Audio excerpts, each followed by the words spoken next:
السلام عليكم. في الفيديو ده هنشرح الفيديو اللي قدامنا ده. They doubted him. Pressured expectations noise. But pressure builds greatness.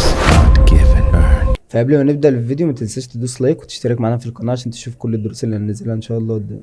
يلا بينا. في البداية انا عاوز انزل الخشبة دي تكون الخلفية كده، صغر حجمها شوية. عاوز الخشبة دي نضيف عليها كونتراست شوية. اي صورة بتبقى التشبع اللوني بتاعها بتبقى يعني ضعيف شوية، فانت خليك دايما تستخدم الكونتراست او تستخدم الكيرفس يكون افضل. ممكن مثلا نخلي الشادوز اغمق شوية، دي الهايلايت ودي الشادوز، وبرضو نضيف عليها فيجيت.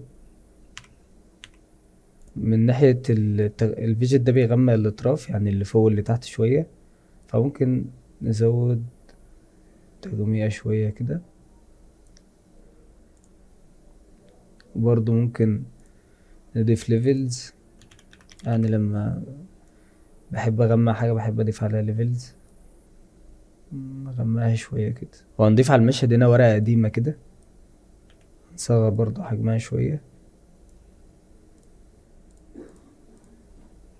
نخليها في النص، ونبدأ نحط جوه الورقة دي المشهد اللي احنا عاوزين نحطه زي الفيديو هنا زي ما احنا شايفين كده. هبدأ احط على دي فيجيت لان عايز اغمق الاطراف بتاعها برضو. بعد كده هبدأ اجيب الشخصية نفسها الرئيسية في النص كده، اصغر حجمها بحيث انا عايزها تدخل جوه الورقة كده، تبقى هنا كده. تمام. انا عايز طول المشهد الشخصية دي تكون جوه الورقة. هتنسخ بس الورقة كده وتخلي الشخصية تبقى جواها كده عشان المشهد قدامها يتحول 3D. فحاول تخلي دايما اللي انت عامل عليه يعني الفا مات لللاير الاساسي خليهم مع بعض بريكومبوز، ده يساعدك في التحريك اكتر بكتير. نضيف التكست طبعا في النص هنا.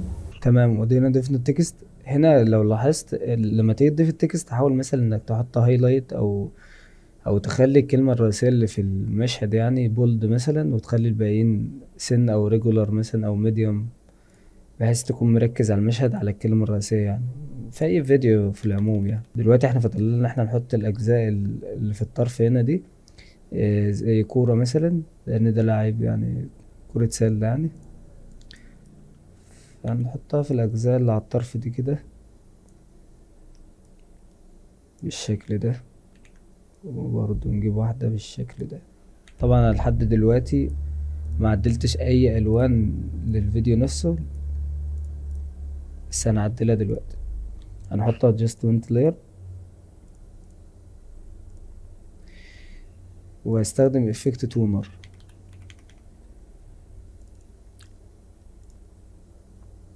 لاحظنا effect tuner ده بيعمل ايه؟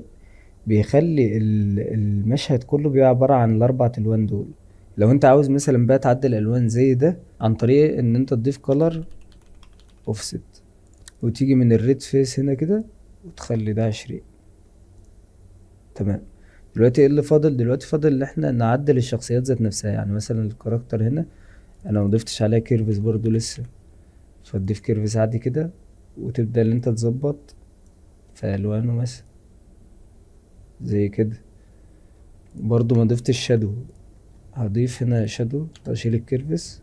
هنخلي الشخصية دي باللون الاسود لان انا عاوز الظل اللي تحته يبقى باللون الاسود اكيد، فخليه باللون الاسود وهعمل له راديال فاست بلو. هجيب البلور من هنا واخليه بالشكل ده مثلا وازوده شوية. طبعا لو لاحظنا هنا الشادو خرج بره الشكل نفسه، فاخش عادي جوه البريكومبوز. هاخد الورقة دي كنترول سي، ده الالفا مات، وكنترول في هنا، وهعمل له الفا مات كده. بس انا كده دخلت برضو الشادو جوه الورقة نفسها. بس هجيب برضو نفس اللي انا عملته هنا هعمله برضو على الكرة اللي فوق. ممكن عادي تاخد ال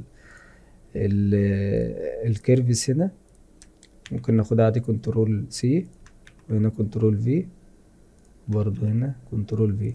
كده فاضل ايه في المشهد ده؟ ان انت تضيف شادو اوفرلاي. احنا معانا هنا شادو اوفرلاي زي دي كده، انا عايز احطها فوق المشهد مش تحت، فاصغرها كده وابدا ان انا احطها تحت الادجستمنت. عايزها تكون فوق اللايرز دي كلها واعمل لها مالتيبلاي. بس في حاجة هنا ايه هي؟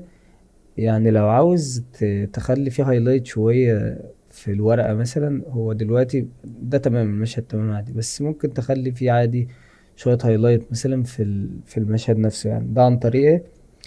انك هتجيب الورقة دي كده اللي معانا، انا اصلا غمقتها مثلا. اول حاجة تشيل الفيجيت، لاحظنا في اضاءة انضفت يعني كويسة جدا. ممكن تعمل برايتنس شوية، تعلي مثلا البرايتنس شوية هنا، والكونتراست تعلي برضه شوية، بحيث اللي هو يعني يكون المشهد اللي في النص هو اللي معمول عليه الهايلايت. اللي فوق برضه هنعمل للكورة دي بلور، فاست بوكس بلور، متعلقش قوي يعني مثلا 60 كويس. ممكن نخلي برضو اللي فوقها 60. في حاجة برضو انت ممكن تعملها، الإضاءة أنا عاملها اللي هي جاية مثلا من هنا لأن الشادو نازل كده. فممكن تعمل حاجة انك تدوس على الكاركتر من هنا، دي الشخصية اللي معانا، تحط على الكاركتر دي لاير انر شادو. الانر شادو ده احنا عايزين نعمل بيه إضاءة جاية على الشخص من الجنب كده. هتحول دي اللون الأبيض ومالتيبلاي دي خلاها اوفرلاي. بس حتى شفت الإضاءة اللي جت على الكورة، لو عملت من هنا ديستانس، لو بعدتها شوية الإضاءة ايه هتوصل لحتة أكبر يعني. وتيجي طبعا احنا مش عاوزينها تكون شارب كده يعني حادة، احنا عاوزينها تكون أكنها في بلور، أكن الإضاءة حقيقية. فبتيجي من السايز من هنا تزوده ايه شوية كده، زي ما احنا شايفين الإضاءة اللي انضفت اهي على الكورة، وإضاءة انضفت على الشخص ايه من الجنب كده. دلوقتي هنبدأ نحرك عن طريق اللي احنا هنحول الأول كل اللايرز دي ل 3D عادي. ابدا افعل برضو على كل دول موشن بلور، ومن هنا هنضيف بوزيشن. مش عايز البوزيشن يقف بالظبط عند نهاية المشهد هنا، انا عاوزه يعني يكمل مثلا لحد الثانيتين. ومن هنا تبدأ تزود كده. طبعا الرندر لو تقيل شوية معاك بتخلي الفل دي تخليها هاف احسن، دي الجودة يعني. نعمل دول ايزيس كده،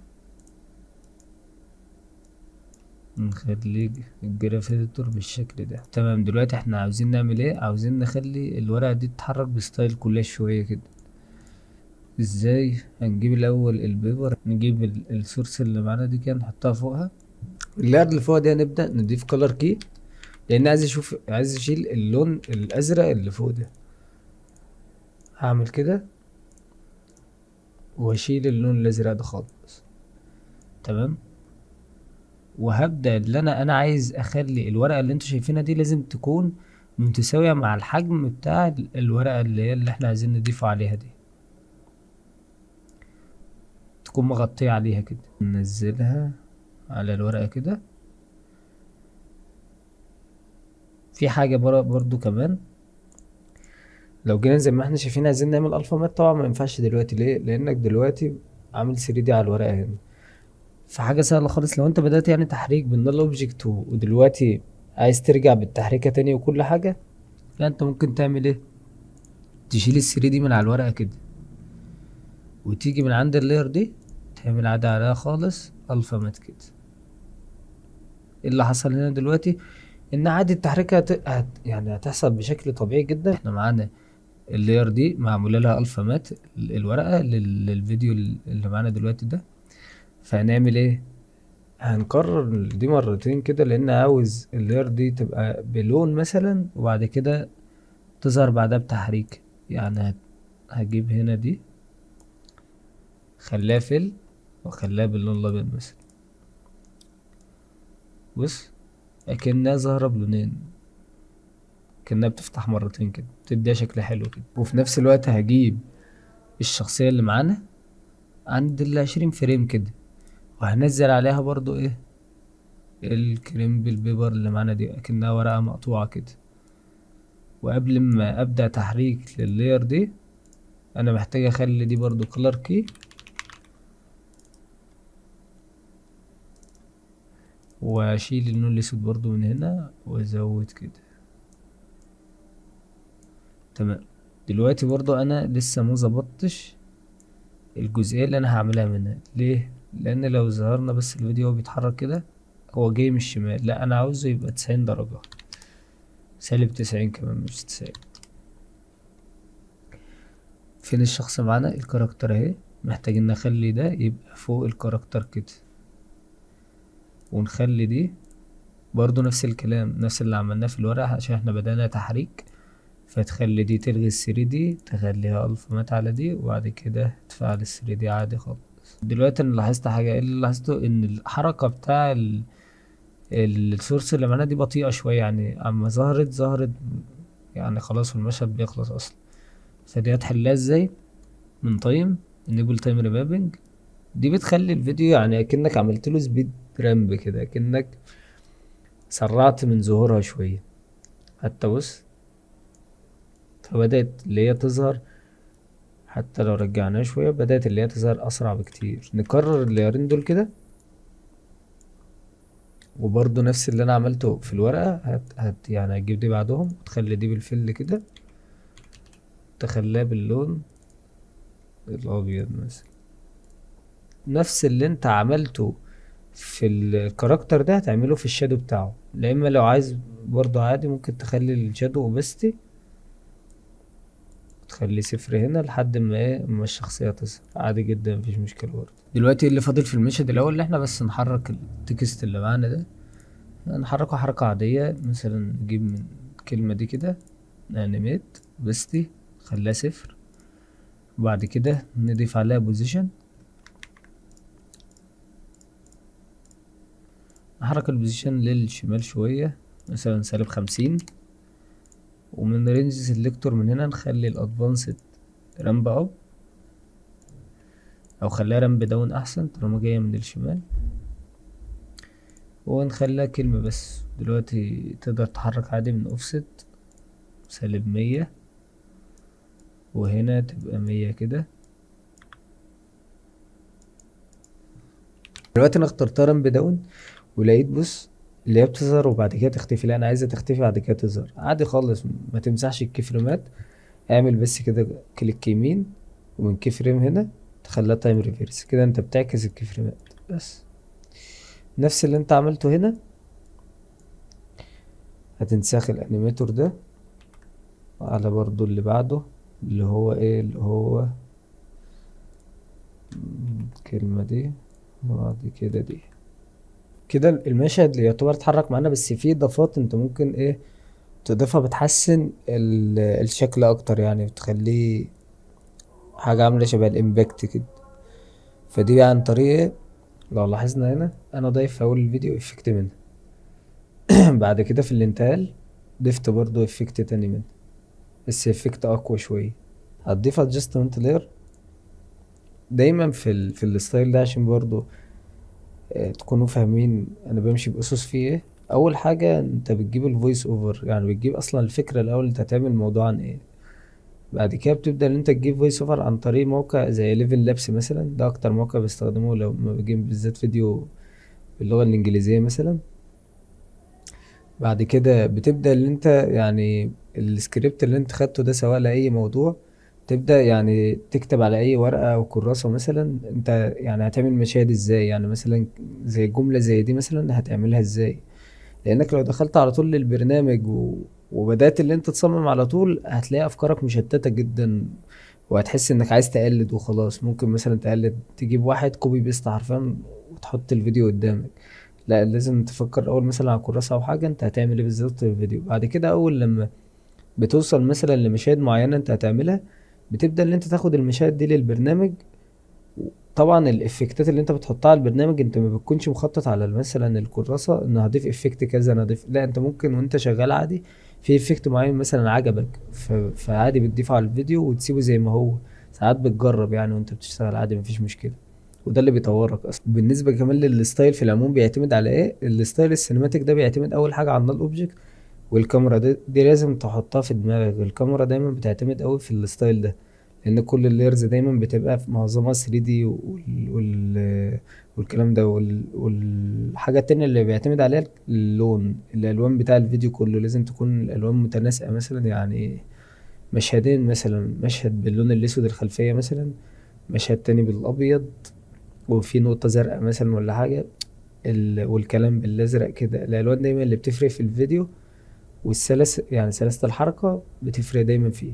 فانا حبيت بس يعني اقول افصلكم عن الشرح شوية واقول الافكت، يعني ما اكونش بشرح وخلاص، تكونوا فاهمين اصلا انكم هتخرجوا فيديو لوحدكم ازاي.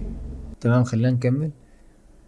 هنيجي هنا ناحية الشخص هنا، هبدأ اضيف. انا مش عاوز اول مشهد اضيف يعني 20 فريم. 20 فريم دي كتيرة، والمشهد الاول كله اصلا دقيقة وعشرة فريم، قصدي ثانية وعشرة فريم.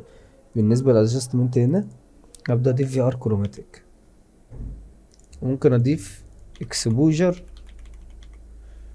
تمام، كان حتى خليها 15 فريم. خلي الاكسبوجر 0 من البداية، خليه هنا.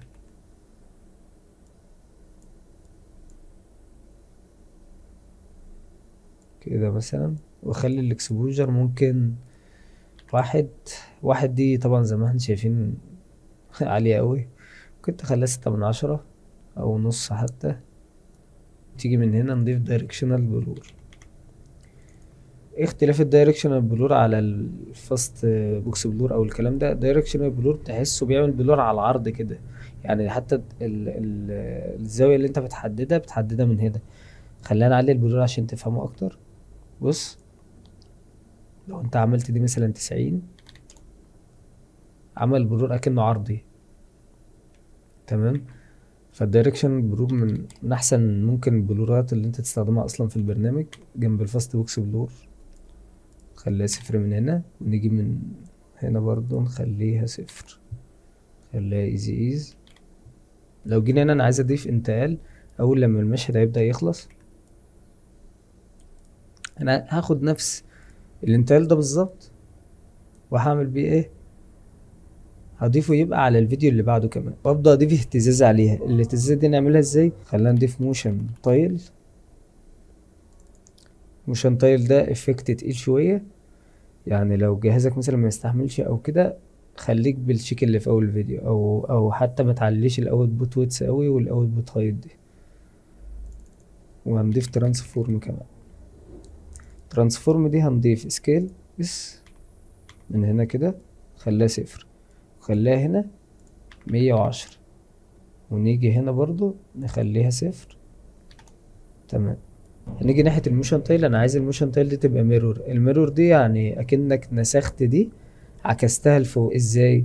عن طريق انك هتجيب الهايت ده مثلا، خلينا نجرب نخليه 200. جرب تعمل بوزيشن كده للي احنا شايفينه قدامنا ده.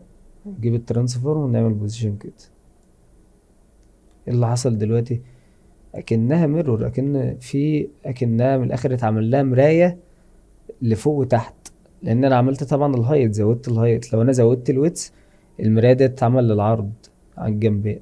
تمام، انا مش عايز طبعا يبقى على الهايت، انا عايز الفيديو اللي معايا ده يبقى على الويتس، الاهتزاز يعني تكون على الويتس. فانا اخلي الويتس 200، وتبدأ انت تعدل باقي الشيك. تعدلها ازاي؟ هتيجي من هنا من التايل سنتر، تبدأ تضيف من هنا كده بعد كل مثلا 2-3 فريم الويتس ايه، يجي يمين شوية كده، بعد كده يجي شمال شوية،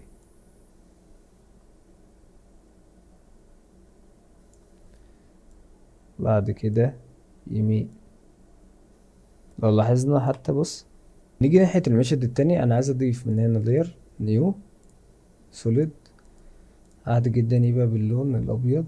هبدأ ان انا احط في الخلفية ده، انا عايز الورقة اللي هي شبه الورقة شوية كده، عاوزها تكون في الخلفية. طبعا هننزل كل ده تحت الادجستمنت لاير بتاع الالوان. انا عايز دي تكون على تأثير فيجيت بورد، انا عايز تكون يعني غامقة شوية. ونضيف عليها برضو الشادو اوفرلاي من هنا كده، خليه ملتبلاي، وبرضو يكون تحت اللون اللي معانا. بس دلوقتي احنا ضفنا اللاير اللي معانا دي برضو. انا مش عايز طبعا التلفزيون اللي قدام ده يبقى فاضي من الناحية دي كده، فانا ايه هضيف عليه عادي بالبنتول كده لاير كده باللون الابيض مثلا بس، واحط اللون ده تحت ايه التلفزيون كده. ممكن نضيف على اللون ده برضو، يعني مش عاوز يبقى كأنها لاير بيضة 100%. هنيجي على اللايرين نحطهم طبعا تحت الألوان برضو، ونظبط اللون بتاع التلفزيون من هنا ونخليه كيرفس.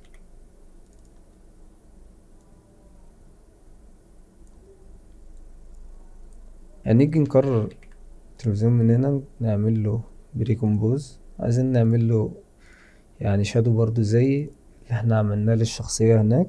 هنضيف فيل ونضيف راديال فاست بلور، خلي ده باللون الاسود، ونيجي على الراديال فاست بلور نعملها بالزاوية دي كده، ونزود دي كده. نيجي نضيف الشخصية اللي قدامنا دي كده نصغر حجمها. انا ايه اللي عايزه من اللاير ده؟ انا عايز اللاير ده كأنها طالعة من جوه التلفزيون ومش جواه، انا عايزة يعني يكون بالظبط كده كأنه طالع من التلفزيون اللي بره كده. فاعملها ازاي دلوقتي؟ انا عايز اعمل ايه؟ عايز اعمل بس ماسك للاعيب اللي معانا ده. فعادي ممكن نجيب كده دي ونعمل عليه ماسك بالبنتول عادي جدا. تمام، دلوقتي احنا ظبطنا الماسك، فاضل ايه اللي احنا نضيف برضه على الشخصية اللي قدامنا دي لاير ستايل انر شادو برضه زي ما عملنا في اللي قبلها، ونضيف عادي باللون الابيض هنا، ونخلي دي اوفرلاي، ونزود البعد شوية ونعلي السايز بس. دلوقتي اللي فاضل برضو هضيف على الشخصية دي كيرفس، ونزود يعني التشبع شوية.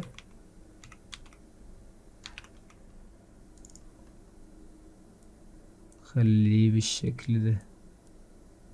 فاضل ايه دلوقتي؟ فاضل ان احنا نكتب تكست، وفاضل لير كمان اللي هي الحبل، نضيفه من هنا كده روتيشن يبقى كده، وتضيف عليه موشن تايل. قلنا موشن تايل شبه المراية كده بيعكس الطرفين، وتزود الويتس شوية، نخليه بالشكل ده. واحد تاني مثلا كرره، واحد تاني بالشكل ده مثلا. بالنسبة للحبل هتضيف على كل واحد كيرفس عادي، ممكن ننسخ ده ونحط بلور، بس يعني ما نزودش البلور قوي، بس يكون في بلور في المشهد على الحبل من هنا كده. دلوقتي أنا لما ضفت فاست بوكس بلور ايه اللي حصل؟ الافكت اتلغى. طب اتلغى ليه؟ لازم تحط الفاست الموشن قصدي تايل فوق كل دول كده، يعني بعد كل دول. دلوقتي فاضل لنا التكست ده ينضاف. تمام، التكست دوت خلينا نكتب اي تكست حتى عادي، يعني خلينا حتى نكرر نفس التكست. دلوقتي حركة المشهد التاني بتاع الخط اتعملت ازاي؟ عن طريق اللي انا جبت اول حاجة، بس خلينا نشيل كل الانيماتور اللي على التكست ده، لان دلوقتي حاطط ايه تحريكة انيماتور اصلا على كل تكست من دول، فاشيلها كده. خليك بس الاول ايه من غير انيماتور خالص. هتجيب من هنا انيمات بستي تخليها صفر، بعد كده هتجيب من هنا بوزيشن برضو، ولا عاوز سكيل اللي انت عاوزه، بس انا مش عايز لا دي ولا دي، انا عايز تراكنج. التراكنج ده بتعمل ايه؟ بص كده، لا دلوقتي هو مش ظاهر معانا عشان اعمله بس صفر، هو بيوسع الحروف عن بعض، يعني بيبعد كل حرف عن التاني حرفيا. فاضيف كي فريم هنا، انا عايزه يبقى صفر، يعني الحركة النهائية بتاعته يبقى صفر. بعد كده انا عاوزه من هنا 90 مثلا، 90 دي بعيدة جدا خليها 40 يكن. بعد كده تيجي من رينج سيلكتور ادفانسد تخليها رامب اب، تيجي من هنا -100، تيجي من هنا 100. زي ما نلاحظ هنا الحركة هتظهر أوي في الكلمة الرئيسية دي عشان كلمة ظاهرة وبارزة، وبرضو عشان تخليها يعني تاخد وقتها أكتر ممكن تبعد الاتنين دول ايه كده مثلا بحيث تاخد وقتها. في نفس الوقت برضه نفس الكلام على الكلمة اللي بعدها برضه تنسخها، والشيب نفسه تفك القفل كي فريم، بعد كده تخلي ده 0، تخلي الاتنين ايز جرافيتور كنا نخليها بالشكل ده. دي بالظبط طريقة الكلام اللي اتحرك بيها الفيديو الاساسي. فقبل ما تحرك المشاهد دي كلها 3D هتعمل نفس اللي انا عملته في المشهد الاول. طب انا عملت ايه؟ اجيب هنا الورقة دي اللي احنا عملنا بيها ايه، اللي احنا عملنا بيها الالفا مات، هتجيبها فوق التلفزيون من هنا، تعمل على ده الفا مات عليه، بس التلفزيون بيظهر زي ما احنا شايفين اهو. وهنكرره مرتين ونقدم ده شوية كده ونعمل على ده فيل باللون الابيض عادي زي ما انا عملت عادي في اول مشهد بالظبط اهو. تمام. بس في حاجة هنا هتحصل، لو انت مثلا شغال على الفيديو ولقيت انت دلوقتي بعد المشهد، بص بعد ما ده تخلص خلاص التلفزيون هيختفي. طب هو اختفى ليه؟ لان هو واخد الحيز بتاع، يعني اللاير دي لو مثلا نقصت شوية هو خلاص هينقص معاها. هو واخد اللاير دي نفس الحجم معاها، يعني هو هيبدأ معاه من هنا ويخلص برضو معاه من هنا. طب دي تحلها ازاي؟ هتيجي هنا هتقص ده كده، تمام، اللاير اللي هي واخدة الالفابت منه، وتلغي الالفابت من عليه. دلوقتي ايه اللي هيحصل لو ده خلص؟ اللاير هتكمل عادي جدا لان دي مش واخدة اي حيز. تمام، انت بس بتاخد الافكت منها وتقص بعد كده وتبقى الدنيا تمام. بعد كده برضو هتيجي على الشخص ده، هتيجي برضو نفس اللي انا عملته هناك هتيجي هتعمله هنا، هتنسخ الكلام بالبيور من هنا، نرفعها لفوق ونجيبها فوق الشخص، تيجي على الشخص ده كده تعمل عليه الف مات لللاير دي، تعمل دي كده وتخلي دي باللون الابيض عادي جدا. لو برضو جهازك ممكن يبطئ مثلا من لاير الثري دي او كده، انت ممكن تختار حل يعني مش وحش، حل كويس. ممكن تعمل ايه؟ ممكن اول حاجة بس الاول تقص المشهد التاني اللايرات اللي قبله، يعني انت برضو ده بيخفف ريندر، ده كله طبعا بادئ في المشهد التاني، فبتقص عادي دول كده بتخليهم، ده بيخفف ريندر. تاني خطوة انك مش هتحول اي حاجة 3D، انت ممكن تعمل من هنا layer null object او adjustment layer، معلش. الادجستمنت layer دي بتعمل ايه؟ انت ممكن عادي تضيف عليها البوزيشن والسكيل وكده، يعني تضيف عليها ترانسفورم، تمام، لان عارف ان اللايرات الثري دي ساعات بتبطأ يعني عند حد كتير، مثلا لو الجهاز مش قوي او كده ممكن توقف الجهاز، ممكن الفيديو اصلا ما يرندرش كمان عادي. فممكن انت تعمل من سكيل دي كده، وانا عاوزه عادي يرجع لموضوع الطبيعي بعد مثلا كده، على حسب الفويس اوفر انت طبعا ايه بتستخدمه. يعني المشهد التاني كان اللي كده مثلا، بعد كده بتكبر السكيل ده قوي.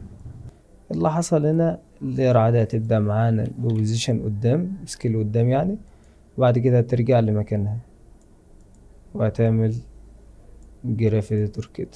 بالنسبة للانتقال الجاي، هو المشهد معانا لحد الثانية دي بالظبط، احنا عاوزين نعمل زوم اوت مرة واحدة، وبعد كده يظهر المشهد اللي بعده باهتزازة مثلا كده، عن طريق اللي احنا هنجيب اللاير دي، انسخ الادجستمنت لاير اللي معاك وشيل السكيل من عليها، بعد كده سكيل من هنا عند 3 ثواني كده، ونبدأ نعمل سكيل زوم ان سريع كده فجأة كده وخلاص، واللايرات دي كلها تتقص.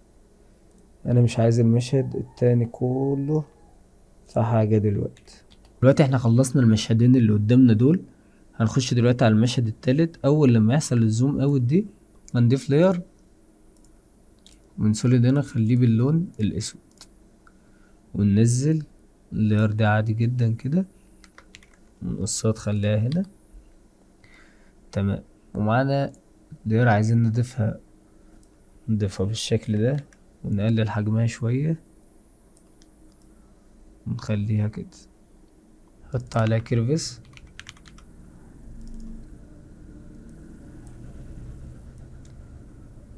ده رقمه 30، فانا كنت حاطط 30 ورا الشخص ده كده، نكبره كده وننزله تحت اللاير. دلوقتي انا عاوز اضيف برضو يعني زي اضاءة كده مثلا، اضيفها ازاي؟ انا معايا اوفرلاي هنا كده، ضفتها يعني على الفيديو اللي معانا ده خليها سكرين او اد مثلا، اد بتضيف اضاءة كويسة جدا. نصغرها شوية ونخليها هنا كده، تمام. ننزلها كده، هاجي من هنا كده واضاعف الرقم ده واضيف عليه لايت سويب وازود الويتس شوية واعمل دي كات اوت واضيف ديب جلو. انا بعمل ليه كل ده؟ عشان عايز اضيف الديب جلو يعني في جزء معين بس، مش عايز اضيفه على الرقم كله يعني. بوزيشن لحد ما توصل، انا عايز المشهد ده على حسب هو معاك قد ايه، مثلا لحد هنا، والشخصية تنزل من اول المشهد كده، تبقى بالشكل ده وتضيف عليها موشن بلور. هاجي عند الرقم برضو، انا عايز اضيف على الرقم ده ايه؟ عايز اضيف على الرقم ده سلايدر كنترول، زي عداد كده، بتربط التكست دي الت على السورس تكست، وبتربط من هنا كده بالسلايدر، تمام. وبتبدأ تيجي من هنا تخليه 30. طب ايه الارقام اللي جنبه دي؟ لازم تضيف اكسبريشن على السلايدر من هنا، هتنسخ الاكسبريشن ده طبعا. كل ده ان شاء الله هحطه في التعليقات، وملف العمل برضه هحطه في التعليقات عادي، تمام. وطبعا مش لسه هكرر كل دول على اللاير اللي بعده، ممكن عادي انسخ دي واجيب اللاير اللي بعده انسخ منها الديب جلو كل حاجة وبس. اضيف شوية يعني بارتكل شوية على المشهد، جلوس يعني المشهد من هنا انا عايز اقول لما يدخل يحصل كده يعني كسر ازاز مثلا من هنا، واخليها تمام. وبعد كده لو لاحظنا حتى بص كده اول لما المشهد بيطلع معنا، وبعد كده عادي تبدأ اللي انت تقص الكلام ده من هنا كده اول لما الافكت يخلص. برضو معانا هنا زي جليتش كده بيفضل شغال يعني على المشهد سكرين. ضفت هنا بقى كمان، ضفت هنا كمان adjustment layer وخليتها transform بحيث تديلها شكل احسن كمان شوية.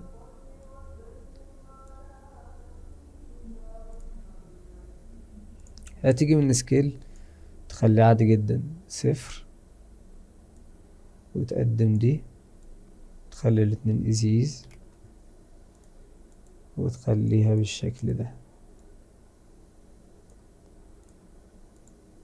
فدلوقتي احنا وصلنا لاخر الفيديو. الستايل ده بيعتمد عليه، بيعتمد انك اول حاجة يعني تشوف الترانزيشن المناسبة تحطها في انهي مشهد بالظبط.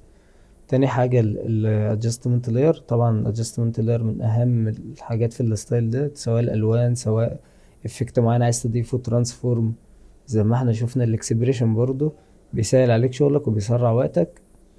فلو شفت الفيديو ده مفيد ليك حتى لو بمعلومة صغيرة، ما تنساش تدوس لايك وتشترك معنا في القناة ان شاء الله عشان تشوف كل جديد وجديد. السلام عليكم ورحمة الله وبركاته.